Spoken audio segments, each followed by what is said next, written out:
Lalu, bagaimana cara dan kiat membuat konten inspirasi? Mari kita tonton sama-sama. Konten inspirasi merupakan konten yang berisi tentang kutipan, pemikiran, dan juga kisah hidup dari seseorang. Tujuannya untuk memberikan motivasi atau dorongan agar seseorang menjadi lebih baik. Berikut ini ada beberapa contoh konten inspirasi, di antaranya: yang pertama, ada konten artikel biografi.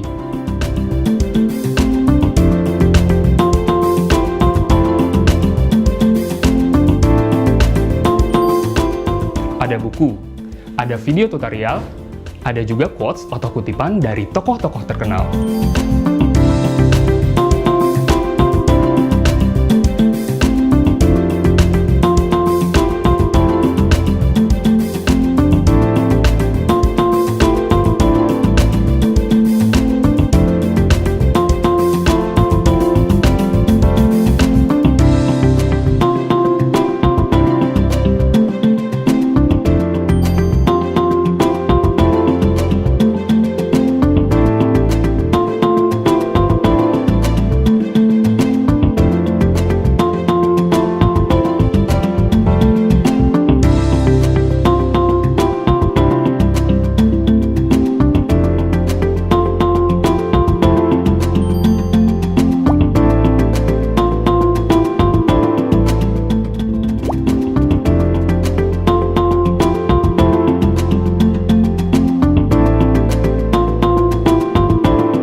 Ternyata ada banyak cara ya jika kita ingin menginspirasi orang lain lewat konten-konten kita.